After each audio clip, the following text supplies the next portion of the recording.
Hi everyone, welcome back to the channel. आप सभी का स्वागत है इनसाइड फार्मा चैनल पर।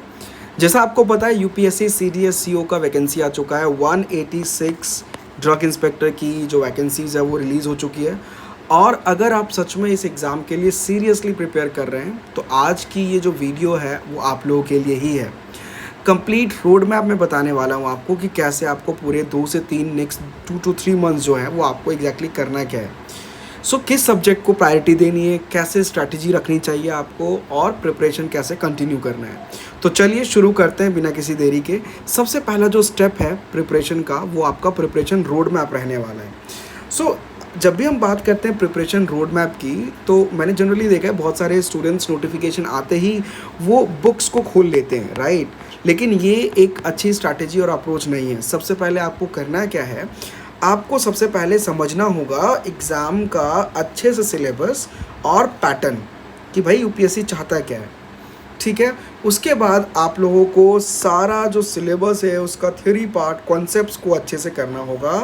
एंड देन अच्छा कैसे करना है ये आपको ना थोड़ा प्रायोरिटाइज़ करना पड़ेगा, कौन से सब्जेक्ट्स जो इम्पॉर्टेंट हैं और जो सबसे ज़्यादा जहाँ से क्वेश्चंस आते हैं, हाई यील्ड जो सब्जेक्ट्स हैं उनको प्रायोरिटाइज़ कीजिए, उनको पहले आपको फिनिश करना है।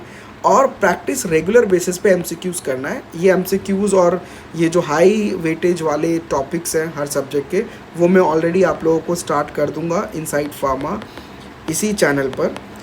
आप लोग यहाँ से ही अपनी जर्नी को स्टार्ट कर सकते हो। कंसिस्टेंट तरीके से हम लोग यहाँ पर अपना प्रिपरेशन करेंगे, ठीक है। सबसे पहले सिलेबस और पैटर्न को समझना है आपको। उसके बाद आपके कॉन्सेप्ट्स क्लियर होने चाहिए। फिर आपको हाई यील्ड सब्जेक्ट्स, अब हाई यील्ड सब्जेक्ट्स पहले पिक करना और थ्योरी पार्ट अच्छे से करना, कॉन्सेप्ट्स क्लियर करना है, ठीक है। देन आपको डेली एमसीक्यू प्रैक्टिस भी करना है, उसकी हैबिट बनानी पड़ेगी। एंड हर वीकली आपका जो आपका टारगेट है वो वीकली आप हर वीक कंप्लीट होने के बाद आप लोगों को मॉक टेस्ट ज़रूर देना है। मॉक टेस्ट तो देना ही देना है। मॉक टेस्ट वगैरह भी मैं आप लोगों को इसी चैनल पे करवाऊँगा, ठीक है। अगर ये सीक्वेंस फॉलो करेंगे ना तो आपकी प्रिपरेशन काफ़ी ज़्यादा सिस्टमेटिक हो जाएगी। तो चलिए अब आगे बात करते हैं वो कौन कौन से हाई यील्ड सब्जेक्ट्स हैं जिसको आपको पहले प्रायोरिटी देनी चाहिए।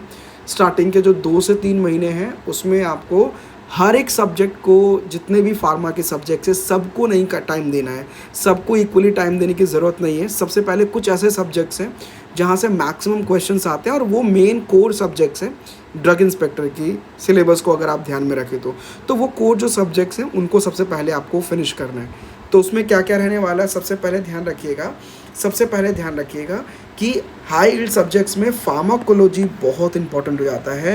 यहाँ से क्लासिफिकेशन से क्वेश्चन आ जाते हैं, एडवर्स ड्रग रिएक्शन से आ जाते हैं। इस तरीके से क्वेश्चंस यहाँ से काफ़ी बनते हैं, ठीक है। अब उनमें क्या क्या उस सब्जेक्ट में क्या क्या टॉपिक्स हैं जो आपको करने हैं वो मैं भी बताऊँगा। पहले ये हाई यील्ड सब्जेक्ट्स जो करना ही करना है।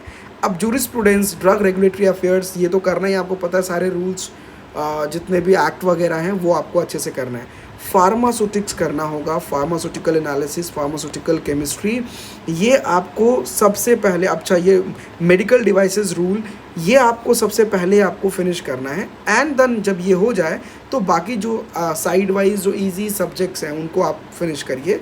माइक्रोबायोलॉजी, बायोटेक्नोलॉजी, फार्माकोग्नोसी, ये इजीली हो जाएगा। पहले आप प्रायोरिटी इनको दीजिए। सबसे ज़्यादा तो आपको प्रायोरिटी देनी है pharmacology, pharmaceutics and pharmaceutical jurisprudence, ठीक है। ये मैक्सिमम क्वेश्चंस इन्हीं से आने वाले हैं, ठीक है। अगर आप पिछले 3-4 बार जो पिछले लास्ट ईयर के पेपर देख लो जो 3 से 4 बार हुए हैं लास्ट, उससे पहले के मत देखना, अभी रेलेवेंट देख लो 3 to 4 ईयर्स के प्रीवियस पेपर्स। तो उसमें अगर आप देखोगे तो मैक्सिमम क्वेश्चंस यहीं से पूछे जाते हैं, कोलॉजी, सुटिक्स और जूरिस, ठीक है। तो इनको आपको पहले प्रायोरिटी देना है। उसके बाद माइक्रोबायोलॉजी, कॉग्नोसी, बायोटेक्नोलॉजी, ये सब छूना है आपको, ठीक है। तो ये सब्जेक्ट्स आपकी प्रिपरेशन का फाउंडेशन होने वाला है, ध्यान रखना, ठीक है। अब सब्जेक्ट वाइज मैं टॉपिक्स बता देता हूँ। सबसे पहले मैं आपको बताता हूँ फार्माकोलॉजी, ठीक है। जब भी हम फार्माकोलॉजी की बात करते हैं चैंपियंस, तो ये याद रखना जर्नल फार्माकोलॉजी से स्टार्ट करना है आपको। Then pharmacokinetics, pharmacodynamics, autonomic nervous system, drug acting on autonomic nervous system, drug acting on central nervous system, cardiovascular system आपका, ये सारे ड्रग्स जो इन पे काम करते हैं, क्लासिफिकेशन वगैरह से बहुत क्वेश्चन आते हैं। एंडोक्राइन फार्माकोलॉजी, कीमोथेरेपी, हाँ, non steroidal anti inflammatory drugs, NSAIDs हो गया, ऑटोक्वाइट्स हो गया, ये तो बहुत इंपॉर्टेंट है, यहाँ से बहुत क्वेश्चन आते हैं। Adverse drug reactions, drug interactions, toxicology, ठीक है। तो ये आपको पहले करना होगा फार्माकोलॉजी वाले पार्ट में, ठीक है, ये क्लियर हो गया। अब मैं बात करता हूँ फार्मास्यूटिक्स में कैसे करना है। तो फार्मास्यूटिक्स के लिए आपको करना क्या है, सबसे पहले प्री फार्मूलेशन आप लोग अच्छे से करना। देखो फार्माकोलॉजी की जब मैं बात कर रहा था ना, यहाँ से ड्रग के नाम याद मत कीजिए, mechanism of action, mechanism of action कि भाई ड्रग कैसे काम कर रहा है, हर कैटेगरी की क्लासिफिकेशन, उसके यूजेस, उसके एडवर्स इफ़ेक्ट्स भी क्लियर होने चाहिए, ठीक है। उसके बाद मैं बात करता हूँ फार्मास्यूटिक्स की। तो फार्मास्यूटिक्स पे अगर मैं आ रहा हूँ तो यहाँ पे मैं आपको यही बताऊँगा, सबसे पहले आप स्टार्ट करो प्री फार्मूलेशन से, ठीक है ना। टैबलेट्स, कैप्सूल्स, उसके बाद स्टेरॉइड डोजेज फॉर्म्स, पेरेंट्रल्स, है ना, बायोफार्मास्यूटिक्स, स्टेबिलिटी स्टडीज़, जीएमपी, यहाँ से बहुत क्वेश्चन आए थे पिछले ईयर्स के पेपर में, देखना, है ना। Good manufacturing practices, validation, packaging, QA, quality assurance, ठीक है। तो इनको आपको अच्छे से प्रिपेयर करना है फार्मास्यूटिक्स में, ठीक है। मोस्टली क्वेश्चंस यही रिवॉल्व होते हैं, तो इनको आपको अच्छे से करना है, ठीक है। अब देखो ये टॉपिक्स प्रैक्टिकल नॉलेज से भी डायरेक्टली रिलेट होते हैं, तो ये आप इजीली रिलेट कर पाओगे, क्योंकि आपने जो भी अपनी स्टडी की है तो आप लोगों ने 4 साल में ये चीज़ें ऑलरेडी किया हुआ है, लैब वगैरह में टैबलेट, कैप्सूल्स, ये सारी चीज़ें की हुई है, राइट। तो ये आप लोग रिलेट भी कर पाओगे। अच्छा, अब आते हैं नेक्स्ट पर, ठीक है। अब आते हैं हम लोग फार्मास्यूटिकल एनालिसिस पर, ठीक है। अब यहाँ से क्वेश्चंस आ जाते हैं UV spectroscopy, IR spectroscopy, HPLC, gas chromatography, limit test, सारे एसेस जो हैं वो, वैलिडेशन, कैलिब्रेशन, वॉल्यूमेट्रिक एनालिसिस, ये तो आप बिल्कुल स्किप नहीं कर सकते। जो मैं लिख रहा हूँ ये ऐसे टॉपिक्स चुनिंदा हैं जो आप स्किप ही नहीं कर सकते, यू कैन नॉट स्किप, ठीक है। ये मोस्ट इम्पॉर्टेंट हैं जो मैं अभी सारे बता रहा हूँ, मोस्ट इम्पॉर्टेंट, ठीक है। अब देखो instrument based concept competitive exams में काफ़ी पूछे जाते हैं, तो ये फार्मास्यूटिकल एनालिसिस में ये सारे कर लेना, ठीक है। अब बात करते हैं फार्मास्यूटिकल केमिस्ट्री की।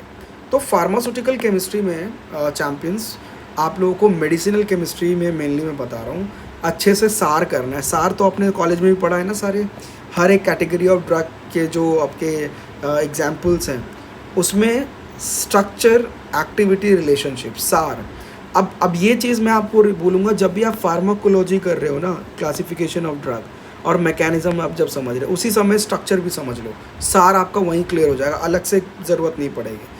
तो ये सार हो गया। ऑर्गेनिक केमिस्ट्री के सारे नेम रिएक्शंस वो करिए। हेट्रोसाइक्लिक कंपाउंड्स आपको पता होने चाहिए। ड्रग की क्लासिफिकेशन, ये वाला पार्ट तो आपका फार्माकोलॉजी में ही क्लियर हो जाएगा, ठीक है। ड्रग की सिंथेसिस, ये इंपॉर्टेंट हो जाता है बच्चों, ठीक है। और सारे जो फार्मास्यूटिकल इम्प्योरिटीज़ हैं उसको भी कवर करना है आपको। तो अब सबसे इम्पॉर्टेंट सब्जेक्ट्स में एक आता है बच्चों ड्रग रेगुलेटरी अफेयर्स, ठीक है। तो बच्चों इसमें ना बेसिकली जूरीज की बात कर रहा हूँ मैं, जूरिस्प्रूडेंस, ठीक है। तो इसमें ना आपको स्टार्ट करना है ड्रग एंड कॉस्मेटिक एक्ट 1940 से, ड्रग रूल्स 1945, सारे स्केड्यूल्स। इसके लिए मैं आपको इसी चैनल पर आज ही एक निमोनिक वाली वीडियो भी बना दूंगा, जिससे आपको ट्रिक और टिप्स से इजीली सारे स्केड्यूल्स याद हो जाएंगे, ठीक है। सो वो मैं आपको आज ही यहाँ पर आपको प्रोवाइड कर दूंगा, तो एटलीस्ट आपका ये कवर हो जाएगा। स्केड्यूल से बहुत क्वेश्चंस आते हैं कि बताओ स्केड्यूल इनमें से कौन सा जो है स्केड्यूल पी में आता है, स्केड्यूल एम में आता है, स्केड्यूल बी में आता है, तो इस तरीके से क्वेश्चंस आते हैं, ठीक है। देन गुड मैन्युफैक्चरिंग प्रैक्टिसेस तो मैंने ऑलरेडी बताया था, good laboratory practices, good clinical practices, clinical trials, ठीक है, न्यू ड्रग, फार्माकोविजिलेंस और CDS-CO की जो गाइडलाइंस है लेटेस्ट जो आई हुई है वो भी ध्यान रखना, ठीक है। अल्टीमेटली आपका रिक्रूटमेंट वहीं से हो रहा है, ठीक है। UPSC is just a conducting body of exam, ठीक है। अब बात करते हैं मेडिकल डिवाइसेस रूल्स 2017। आपको पता है भी रिसेंटली मेडिकल डिवाइसेस ऑफिसर की भी रिक्रूटमेंट आई थी, जिसको 20 ही ओपनिंग्स थी, उसमें दिया होगा अगर आपको याद होगा। वहाँ से मेडिकल डिवाइसेस रूल से भर भर के क्वेश्चन आए थे, है ना। तो डिवाइस की क्लासिफिकेशन, लो रिस्क है, मॉडरेट है, हाई रिस्क वाले हैं, ए बी सी, इस तरीके से। Licensing authority, state licensing authority जो होता है, S L A, and central licensing authority, C L A. Manufacturing licenses कौन सी होती है, एम डी 1 2 ऐसे फॉर्म्स होते हैं। इंपोर्ट लाइसेंसेस, रजिस्ट्रेशन प्रोसेस क्या होता है, लेबरिंग रिक्वायरमेंट्स क्या होती है, रोल क्या होता है सी डी एस को का। तो ये आपको अच्छे से आना चाहिए। अब बात करते हैं जो बाकी के जो सब्जेक्ट्स हैं जिनको आपको सबसे लास्ट में करना है। याद रखना, मेडिकल डिवाइसेस रूल 2017 को अच्छे से प्रिपेयर कर लेना, यहाँ से क्वेश्चन आता है, ठीक है। तो अब बात करता हूँ माइक्रोबायोलॉजी में। यहाँ पर आपको स्टरिलाइजेशन हो गया, डिसइंफेक्शन हो गया, कल्चर मीडिया हो गया, ठीक है, immunology, vaccines, antibiotics, microbial assays जो होते हैं, ये सब अच्छे से प्रिपेयर करना है, ठीक है। अब बात करते हैं नेक्स्ट सब्जेक्ट की, फार्माकोग्नोसी की। तो फार्माकोग्नोसी में ना आपको क्रूड ड्रग्स, ठीक है, जैसे आपके अलग अलग कैटेगरी, अल्कलॉइड्स, टैनिन्स, है ना। तो इनके मैंने कुछ एग्जाम्पल लिए हैं। इनके आपको बायोलॉजिकल सोर्स, ठीक है, बायोलॉजिकल सोर्स, इवैल्यूएशन, एडल्ट्रेशन, ये अच्छे से करना है। मतलब हर एक कैटेगरी ऑफ ड्रग में एग्जाम्पल्स, उसका बायोलॉजिकल नेम क्या है, उसमें कौन कौन से केमिकल पाए जाते हैं, उसका इफ़ेक्ट क्या होता है ना। तो ये आपको पता होना चाहिए। देन प्लांट टिश्यू कल्चर से क्वेश्चन आ सकता है, हर्बल ड्रग्स जो हैं, ठीक है, तो ये आपको करना है। अब फाइनली मैं बात करता हूँ बायोटेक्नोलॉजी। तो बायोटेक्नोलॉजी में RDNA technology, recombinant DNA technology, polymerase chain reaction PCR, ELISA, enzyme linked immunosorbent assay, है ना। तो ये आपको अच्छे से करना है। RDNA टेक्नोलॉजी, मोनोक्लोनल एंटीबॉडी, है ना, जो भी वैक्सीन डिराइव होती है बायोटेक्नोलॉजी की हेल्प से वो, तो ये कुछ पार्ट आपको अच्छे से करना होगा, ठीक है। अब बात करते हैं डेली आपकी जो स्टडी प्लान है उसकी, ठीक है। देखो यार, अगर आपने अभी स्टार्ट किया है, क्योंकि अभी आपने फॉर्म फिल किया, अगर नहीं किया तो कर देना फॉर्म फिल। तो एक चीज़ ध्यान रखना है आप लोगों को कि आप जो है, अगर आप फुल टाइम एस्पिरेंट हो तो अप्रॉक्सीमेटली 6 to 8 प्रोडक्टिव आवर्स का टारगेट रखना होगा आपको, ठीक है। कैसे? 2 घंटे फार्माकोलॉजी, ठीक है, बट ये भी अब पर्सन टू पर्सन वेरी कर सकता है। अगर कोई वर्किंग में है तो वीकेंड्स में ज़्यादा करना होगा, और अर्ली मॉर्निंग या डे लाइक नाइट में आप अगर खींच सकते हो तो वैसे करना होगा ट्रैवलिंग के टाइम पर। सो फार्माकोलॉजी को 2 घंटे देने हैं आपको, ठीक है। ये एक तरीके से स्टैंडर्ड मैं आपको बता रहा हूँ, इस तरीके से करना पड़ेगा। तो ये चीज़ ध्यान रखना, 2 घंटे फार्माकोलॉजी को दीजिए, 2 घंटे आपको फार्मास्यूटिक्स एनालिसिस इनको देने, ठीक है। लगभग 1.5 घंटा ड्रग लॉज जो आपके जूरिस वाला पार्ट है उनको, और मेडिकल डिवाइसेस रूल, इनको 1.5 घंटा देना है। 1 घंटा MCQ की प्रैक्टिस करनी है, और रिवीजन जितना भी आपने दिन भर में पढ़ा, रात को एक बार सोने से पहले 30 मिनट का रिवीजन कर लो, ठीक है। सो ये चीज़ आपका डेली का होना चाहिए, डेली स्टडी प्लान में ये रखना है आपको, ठीक है। अब देखो, अब देखते हैं बच्चों आपकी प्रिपरेशन। अब जैसे मैंने अभी आपको ये सारी चीज़ें बताई, तो आपकी जो पूरी प्रिपरेशन की स्ट्रैटेजी है ना, इसको आप डिवाइड कर लो 3 फेजेज़ में। मैं आपको बता रहा हूँ वो 3 फेजेस कैसे आप करोगे। फेज़ 1 में आपको पहले कंप्लीट फिनिश करनी है सिलेबस को, कॉन्सेप्ट्स को क्लियर करना है, और शॉर्ट नोट्स बनाने हैं। ऐसा नहीं कि लग गए और नोट्स बना रहे हो, मोटे मोटे छाप रहे हो बुक्स, ऐसा नहीं करना है। एक A4 साइज शीट लो, उसमें सब छोटे सब शॉर्ट नोट्स बना लो और सारी चीज़ें समझते चलो, ठीक है। तो फेज़ 1 में आपको ये चीज़ करना है कि कंप्लीट करना है सिलेबस, अपने कॉन्सेप्ट्स को स्ट्रॉन्ग करना है, और कंसाइज नोट्स बनाना है, ठीक है। उसके बाद फेज़ 2 की बात करते हैं। फेज़ 2 में सब्जेक्ट वाइज MCQs और प्रीवियस ईयर क्वेश्चंस को सॉल्व करना है आपको, ठीक है। ये तो PYQ तो मस्ट है, ठीक है। किसी भी कॉम्पिटिटिव एग्ज़ाम की बात करें तो PYQ तो करना ही करना है। साथ में रिवीजन कंटिन्यू रखिए, रिवीजन जो आप लोग कर रहे हो करते रहिए। और थर्ड फेज़ की जब भी मैं बात करूँ, फेज़ 3, ठीक है, फेज़ 3 में आपको फुल लेंथ मॉक टेस्ट लगाने हैं। अच्छा, ये कहाँ मिलेगा सर? ये आपको यहीं पर इनसाइट फार्मा जो आपका यूट्यूब चैनल है, सेम इसी चैनल पर आपको मैं लिंक प्रोवाइड कर दूंगा, ठीक है। आप अपनी जो गलतियाँ कर रहे हो उसको एनालाइज करो, एरर की एनालिसिस करो, रैपिड रिवाइज करो जो भी आपने पढ़ा है अभी तक, ठीक है। सो लास्ट बेसिकली क्या होता है, लास्ट मंथ में नए नोट्स नहीं, नए बुक्स नहीं, आपको ना चाहिए होता है प्रॉपर जो भी पढ़ा है अभी तक उसको रिवाइज़ करना होता है मल्टीपल। तो आपको प्लोरीफरेट नहीं करना है, मटेरियल्स को कंसोलिडेट ही करना है, फैलाना नहीं है, ठीक है। बार बार उसी को रिवाइज़ करो, अलग अलग सोर्सेज पे नहीं जाना, एक जगह टिक जाओ, और यहीं पर मैं आपकी तैयारी कराऊंगा, डोंट वरी, ठीक है।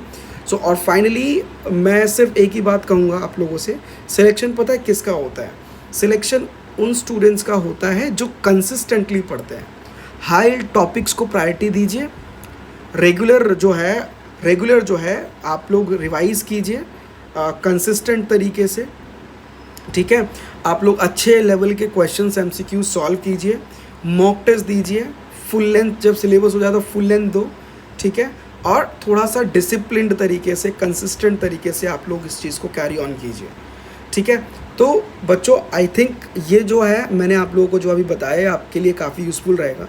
अगर आप नेक्स्ट 2 से 3 महीने डिसिप्लिन के साथ प्रिपरेशन करते हो ना, तो ये अपॉर्चुनिटी आपके करियर के लिए एक नई डायरेक्शन दे सकती है, ठीक है।